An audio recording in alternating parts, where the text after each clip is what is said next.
The late August heat in Austin pressed down like a heavy blanket, even at 7 in the morning. Governor Greg Abbott wheeled himself through the corridors of the Texas state capitol, his security detail maintaining a respectful distance as he made his way to the private chapel tucked away on the second floor. The marble floors echoed softly with the sound of his wheelchair, a rhythm he'd grown accustomed to over the decades since that fateful day when an oak tree changed the trajectory of his life forever. "Morning, Governor," whispered Father Martinez, the Capitol chaplain, as Abbott entered the small sanctuary. The stained glass windows caught the early sunlight, casting colorful patterns across the wooden pews. "Father," Abbott nodded, positioning himself in his usual spot at the front. "Got a feeling today's gonna test us all." The chapel fell silent except for the distant hum of air conditioning. Fighting against the Texas heat, Abbott bowed his head, his calloused hands folded in prayer. In 2 hours, he would face the most contentious legislative session of his governorship. The cultural battles that had been brewing across America were about to converge right here in the Lone Star State. His phone buzzed quietly, a text from his chief of staff. "Media's already camping outside. Fox, CNN, MSNBC. They know something big's coming." Abbott smiled grimly. Let them come. This wasn't about politics anymore. This was about the soul of Texas, about preserving the values that made this state the last bastion of true American principles. He'd fought the federal government in courtrooms for over a decade as Attorney General, and now as governor, he'd fight them in the court of public opinion. "Lord," he whispered, his voice echoing softly in the empty chapel, "give me the strength to stand firm, even when the whole world's watching. Help me remember that this fight ain't about me. It's about every Texas family trying to raise their kids with the values you've given us." The morning light grew stronger, and Abbott knew his day of reckoning was about to begin. The Texas House chamber buzzed with an electric tension that seemed to charge the very air. Representatives filled their mahogany desks while the gallery above overflowed with constituents, activists, and reporters. Abbott sat at the front of the chamber, his wheelchair positioned behind the podium where he would soon deliver what many considered the most important speech of his political career. "Hey, before we continue, let me ask you, have you liked and subscribed to the channel yet? No?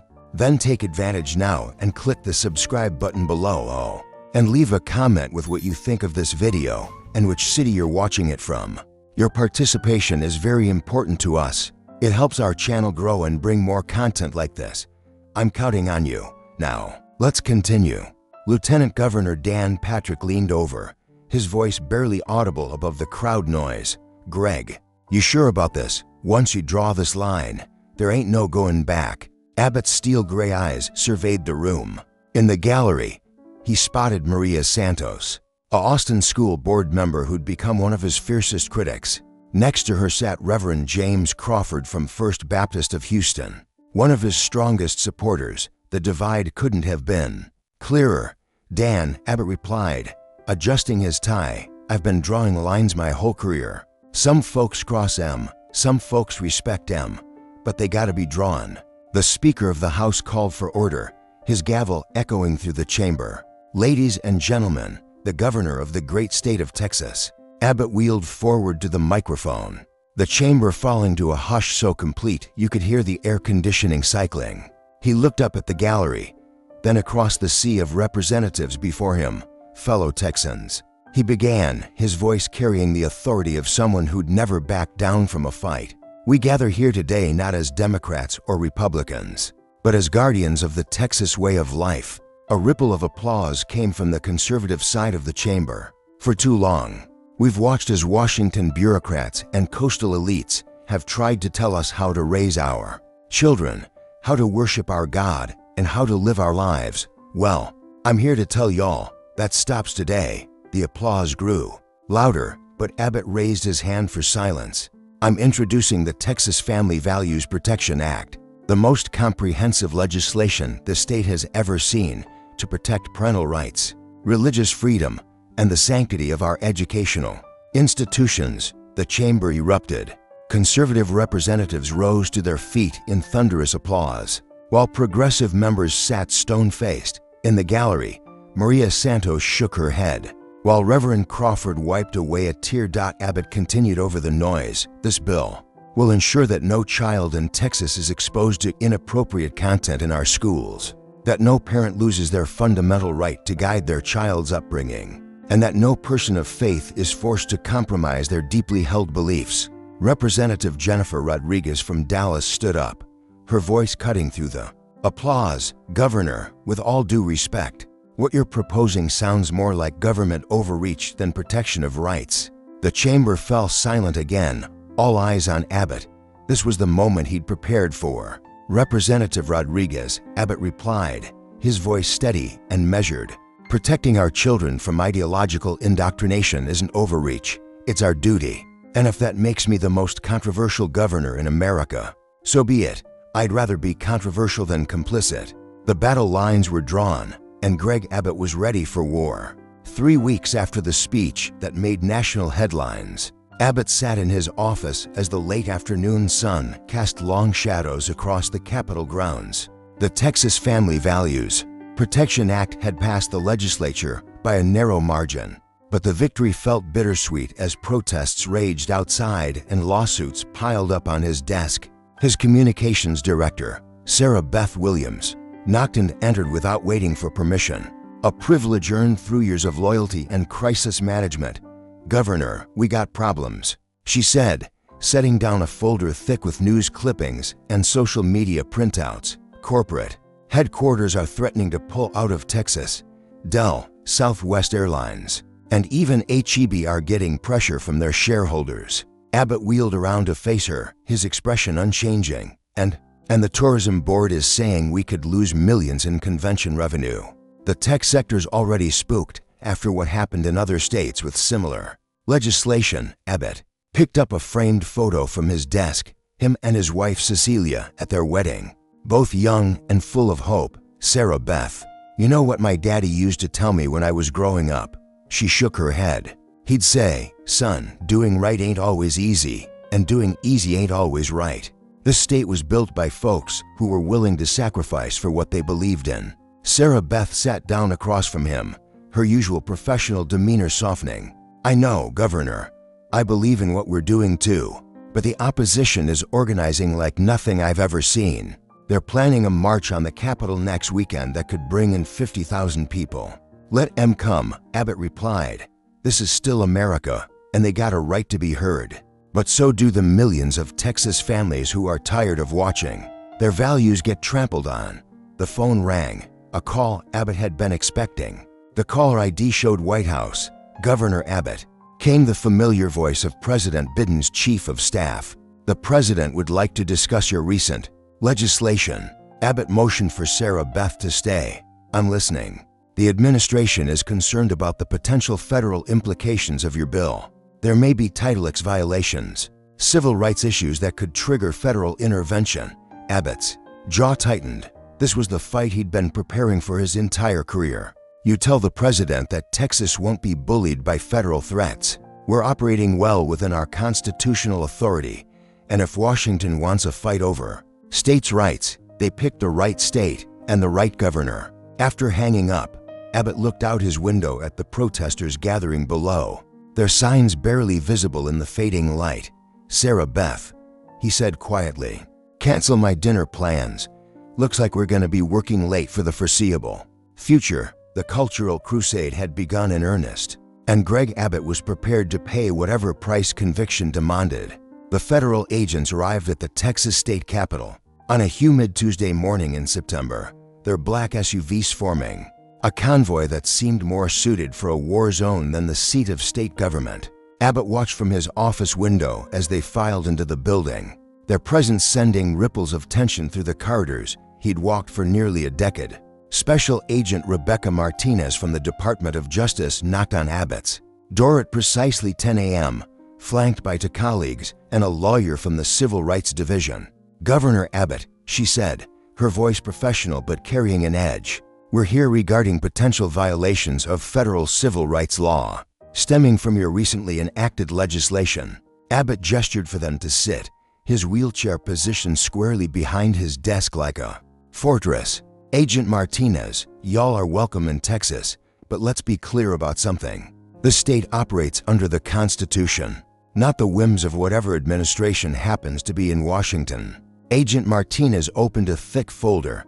Governor, we have documented cases of students being denied access to facilities, teachers being terminated for curriculum choices, and parents being investigated by state agencies. The Department of Justice believes these actions violate federal law. Abbott's chief counsel, Thomas Mitchell, leaned forward.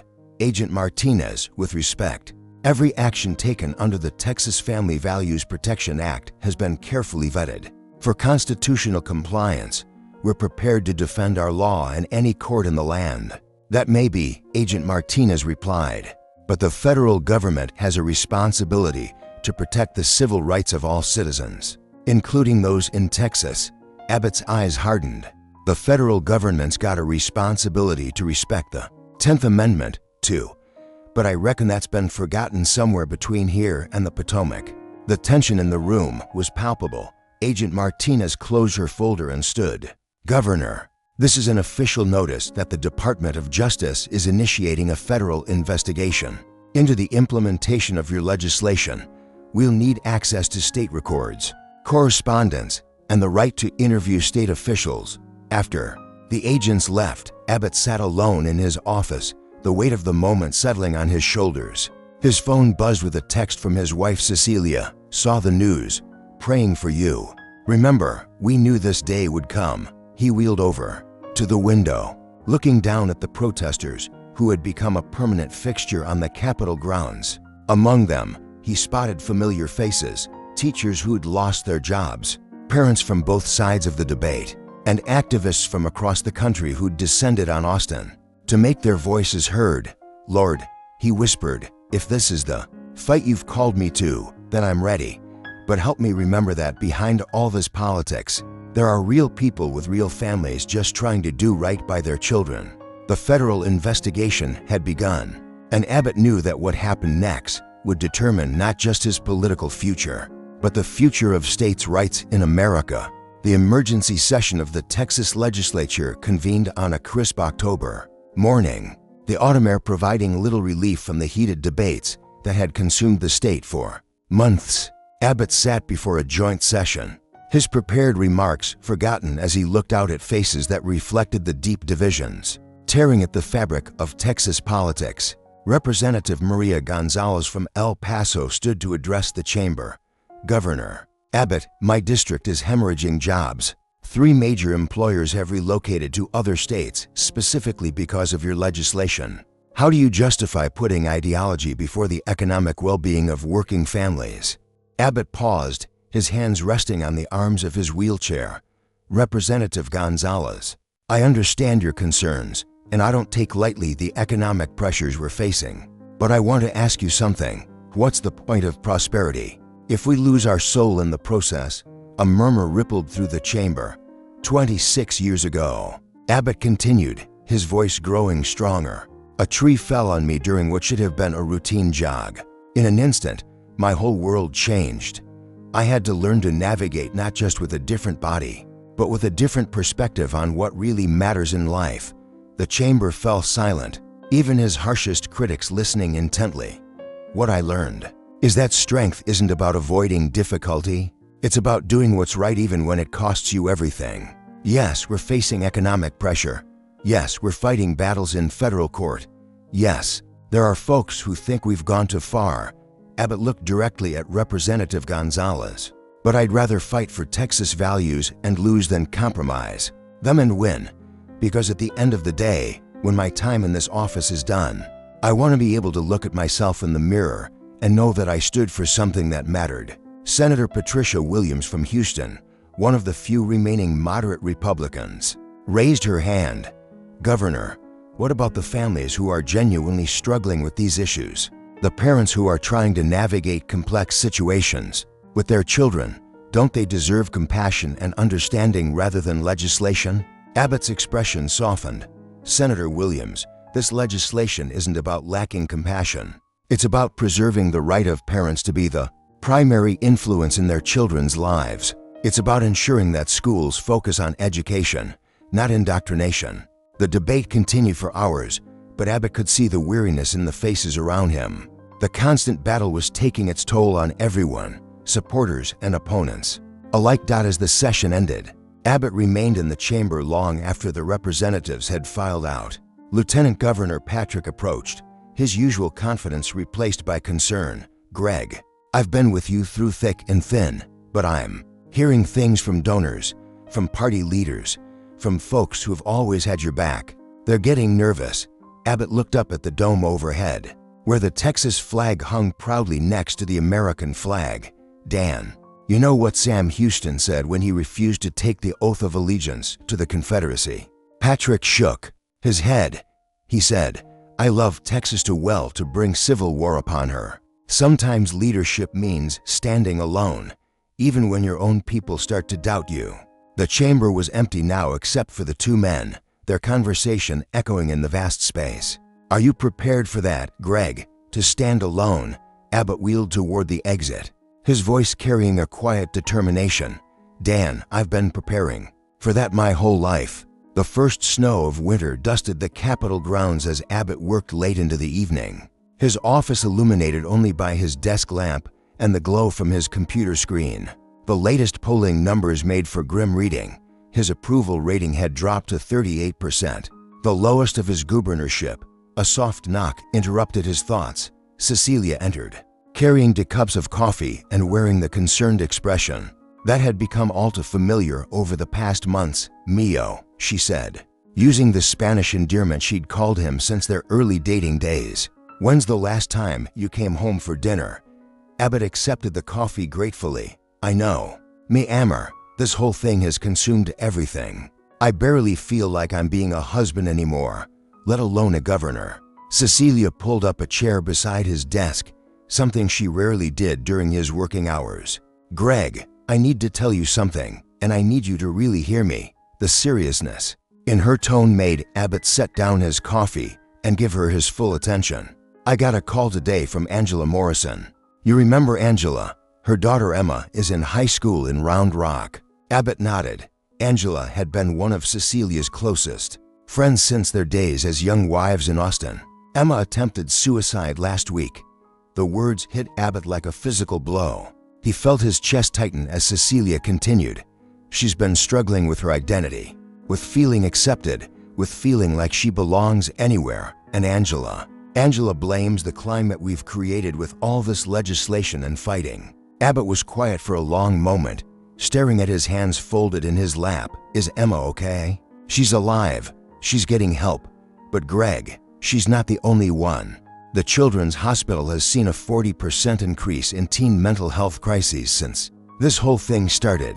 The weight of leadership had never felt heavier. Abbott had spent his career fighting battles in courtrooms and legislative chambers. But this was different. This was about real children, real families, real pain. "What are you saying, Cecilia?" His wife reached over and took his hand. "I'm saying that maybe, just maybe, there's a way to stand for our values without making children feel like they don't matter. Maybe there's a way to be strong without being harsh." Abbott looked out the window at the Capitol grounds, where a few hardy protesters still maintained their vigil despite the cold. In the distance, he could see the lights of Austin spreading out like a constellation, each light representing a family, a story, a life affected by the decisions made in this very office. "I've been so focused on fighting the federal government, on protecting our rights, on making sure Texas stays Texas," he said quietly, "that maybe I forgot that leadership isn't just about taking stands, it's about bringing people together." Cecilia squeezed his hand. "You don't have to change everything, Greg, but maybe you can change how you do things. Maybe you can show people that strength and compassion aren't opposites." Abbott was quiet for a long time, processing not just his wife's words, but the weight of months of conflict, of relationships strained, of a state divided. "Schedule a meeting with the legislative leadership tomorrow," he finally said. "Republicans and Democrats. It's time we had a real conversation about where we go from here." As Cecilia kissed his forehead and left him to his thoughts, Abbott realized he was approaching the most crucial decision of his political career. The question was no longer whether he could win the culture war. It was whether he could find a way to end it without losing everything he'd fought to protect. The point of no return was approaching, and Greg Abbott had to decide what kind of leader and what kind of man he wanted to be. The bipartisan meeting Abbott had called for took place in the governor's conference room on a cold January morning, the new year bringing with it a sense of possibility that had been absent for months. Around the mahogany table sat the most powerful politicians in Texas, Republican and Democratic leaders who had spent the better part of a year at each other's throats. Speaker of the House Dade Phelan sat to Abbott's right, his usual confident demeanor tempered by the gravity of the moment. Across from him, House Democratic leader Trey Martinez Fisher maintained a cautious expression, clearly uncertain about Abbott's intentions. "Ladies and gentlemen," Abbott began, his voice carrying none of the combative edge that had defined his recent public appearances. "I asked y'all here because I believe we've reached a crossroads, not just for our party, not just for our state, but for our children." Senator Royce West, the longtime Democratic leader from Dallas, leaned forward. "Governor, with respect, we've been at a crossroads for months. The question is whether you're ready to find a bridge." Abbott nodded slowly. "Senator West, that's exactly why we're here. I've spent the last several weeks talking to families across this state, not just the ones who support me, but the ones who've been hurt by our battles. And I've come to realize something important." He paused, looking around the table at faces that had become familiar through months of conflict. Being right isn't worth being divided, and being strong doesn't mean being unwilling to listen. Representative Ana Hernandez from Houston, one of Abbott's harshest critics, spoke up. "Governor, those are nice words, but what do they mean practically? We've got lawsuits pending, families torn apart, and communities that don't trust each other anymore." Abbott pulled out a folder and opened it carefully. "Representative Hernandez, you're right. Words aren't enough anymore. That's why I'm proposing the Texas Family Unity Act, a complete revision of our approach that maintains our core principles while addressing the concerns that have been raised." The room fell silent as Abbott distributed copies of the proposal. "This new legislation maintains parental rights as the foundation," Abbott continued, "but it includes provisions for family counseling support, mental health resources, and protections against discrimination. It requires schools to involve parents in curriculum decisions, but it also ensures that every child feels safe and supported in their educational environment." Lieutenant Governor Patrick looked up from the document, his expression troubled. "Greg, this is a significant departure from what we passed. How do you explain this to the base?" Abbott met his longtime ally's gaze steadily. "Dan, I explain it by telling them that leadership means being strong enough to admit when you need to change course. I explain it by showing them that you can stand for your values without standing on other people." Senator Martinez Fisher set down the proposal. "Governor, this is actually something we might be able to work with, but the question is trust. How do we know this isn't just political positioning?" Abbott wheeled back from the table, slightly, his hands resting on his knees. "Senator, 26 years ago, I learned that life can change in an instant. Sometimes you get knocked down by forces beyond your control. The question isn't whether you fall, it's how you get back up, and whether you learn something in the process." The room was quiet except for the ticking of the grandfather clock in the corner. "I've learned something these past months," Abbott continued. "I've learned that being a conservative doesn't mean being cruel. It means conserving what's best about our values while being willing to grow and adapt. I've learned that protecting families means protecting all families." Representative Phelan cleared his throat. "Governor, assuming we can build consensus around this new approach, how do we move forward? The media, the national attention, the federal investigation, none of that's going away." Abbott smiled for the first time in the meeting. "Mr. Speaker, let them come. Let them watch Texas show the country how to have difficult conversations with dignity. Let them see that real leadership isn't about never changing your mind, it's about having the courage to do better when you know better." As the meeting continued into the afternoon, something shifted in the room. The adversaries began to sound like partners. The combatants began to sound like collaborators. It wasn't perfect, and it wasn't easy, but it was a beginning. The packed auditorium at First Baptist Church of Dallas buzzed with tension as Abbott prepared to address what many considered his most important audience. the evangelical base that had supported him through every election and every battle. Pastor Robert Jeffress, a longtime ally and nationally recognized conservative voice, introduced him with words that carried both support and warning. Governor Abbott has been a faithful servant to the cause of righteousness in Texas, Jeffress said from the pulpit, his voice echoing through the sanctuary. Tonight, he comes before us at a crucial moment to explain his path forward. Abbott wheeled onto the stage to polite but reserved applause, a stark contrast to the thunderous ovations he'd received in this very church just months earlier. In the front rows, he could see familiar faces from his inner circle, their expressions ranging from supportive to skeptical. Brothers and sisters, Abbott began, his voice carrying the weight of months of soul-searching. I stand before you tonight not as a politician, but as a fellow believer who has been wrestling with God over the direction of our state and our movement. The crowd quieted, sensing the gravity of the moment. When I first introduced the Texas Family Values Protection Act, I believed with all my heart that we were fighting the good fight. I believed we were standing up for righteousness, for truth, for the values that have made Texas strong. Murmurs of agreement rippled through the audience. But I want to share something with y'all that happened to me a few weeks ago. I was leaving a town hall meeting in Plano when a young mother approached me. She was crying, and she told me about her teenage son, a boy who had been struggling with his identity, who had been bullied at school, who had felt so alone that he had tried to take his own life. The auditorium fell completely silent. She looked at me through her tears and said, "Governor, I voted for you because I believed you would protect children, but your laws have made my child feel like he doesn't matter to God."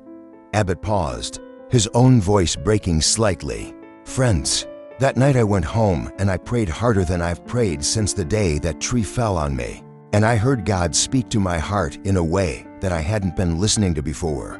He reminded me of the words of Jesus, 'Suffer the little children to come unto me, and forbid them not, for of such is the kingdom of God.'" A few people in the audience shifted uncomfortably, while others nodded in understanding. I realized that in my zeal to protect some families, I had forgotten about other families. In my desire to preserve our values, I had lost sight of our greatest value, love. Businessman and major donor Jack Patterson stood up in the middle of Abbott's speech. "Governor, with all due respect, it sounds like you're backing down from the fight. Are you telling us that standing for biblical values was wrong?" Abbott looked directly at Patterson, his voice steady and strong. "Jack, I'm telling you that standing for biblical values means standing for all of God's children. It means being willing to admit when our methods have caused harm, even when our intentions were good." Pastor Jeffress stepped forward from his seat behind the podium. "Governor, how do we reconcile this with the clear teachings of Scripture about family and morality?" "Pastor Jeffress," Abbott replied, "I believe we reconcile it by remembering that Scripture also teaches us about grace, about compassion, about meeting people where they are. Jesus ate with tax collectors and sinners not because he approved of their behavior, but because he loved them enough to show them a better way." The crowd was divided, some nodding in agreement, others shaking their heads in disagreement. Abbott could feel the political ground shifting beneath him, but he pressed on. "I'm not abandoning our values, friends. I'm expanding our understanding of what it means to live them out. The Texas Family Unity Act maintains our commitment to parental rights and religious freedom, but it does so with a heart of compassion rather than a spirit of condemnation." As Abbott concluded his remarks, the applause was scattered and uncertain. He knew that this speech would cost him politically, that some of his most loyal supporters would feel betrayed. But as he looked out at the crowd, he saw something else. Faces that seemed relieved, people who had been waiting for permission to show love rather than just stand guard. After the service, as Abbott made his way through the crowd, he was approached by Margaret Williams, an elderly Sunday school teacher who had taught his own children years earlier. "Governor," she said, taking his hand, "that was the most Christian thing I've heard from a politician in years. It took courage to say what you said tonight." Abbott squeezed her hand gently. "Mrs. Williams, sometimes the most faithful thing you can do is admit when you need to change direction." As he left the church that night, Abbott knew that his relationship with his base would never be the same. But he also knew that his relationship with his God was stronger than it had been in years. 6 months later, Abbott sat in his office as the golden light of a Texas sunset streamed through the windows, casting long shadows across the Capitol grounds. The Texas Family Unity Act had passed with bipartisan support. The federal investigation had been quietly dropped, and the state was beginning to heal from the divisions that had torn at its fabric. Sarah Beth Williams knocked and entered, carrying the latest polling data and a stack of national news clippings. "Governor, the numbers are in," she said, setting the papers on his desk. "Your approval rating is back up to 50%. And more importantly, the crosstabs show you're gaining support across party lines." Abbott glanced at the numbers, but seemed more interested in the news clippings. Headlines from major newspapers across the country told the story. Texas governor shows how to lead through crisis. Abbott's evolution offers model for national unity. The conservative who chose compassion. What about the base? Abbott asked. How are we doing with the folks who weren't happy about the changes? Sarah Beth smiled. Better than expected. Pastor Jeffress called this morning. He wants to invite you back to speak about biblical leadership in challenging times. And Jack Patterson's wife called to say they're planning a fundraiser for the new family counseling centers. Abbott nodded, but his attention was drawn to a letter that lay open on his desk, handwritten on simple notebook paper. Who's this from? Sarah Beth asked. Noticing his focus, Emma Morrison, Abbott replied. Quietly, the young woman who tried to hurt herself last year. She's graduating high school this week, and she wanted to thank me for the changes we made. He picked up the letter and read aloud, Governor Abbott, I wanted you to know that the family counseling program you created saved my life, not just because of the resources, but because it showed me that there are adults in positions of power who care about kids like me. Thank you for choosing to change your mind. It gave me permission to change mine too. Sarah Beth felt tears welling up in her eyes. That's beautiful, Governor. Abbott set the letter down carefully. You know, Sarah Beth, I've been thinking a lot about legacy lately. What we leave behind when our time in office is done. And what conclusion have you reached? Abbott wheeled over to the window, looking out at the Capitol grounds where protesters have once gathered daily. Now, families walked peacefully through the area, children playing on the grass while their parents enjoyed the evening air. I used to think legacy was about the battles you won, the laws you passed, the stands you took, and those things matter. But I've learned that real legacy is about the lives you touch, the healing you bring, the bridges you build. Lieutenant Governor Patrick appeared in the doorway, having been invited for their weekly check-in meeting. Dan, come in, Abbott called.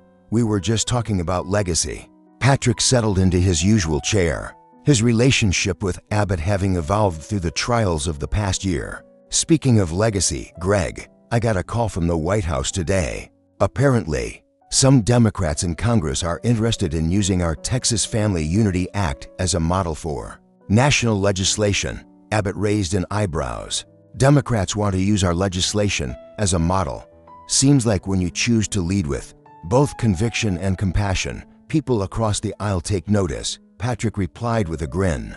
As the evening wound down and his staff departed, Abbott remained in his office, reflecting on the journey that had brought him to this moment.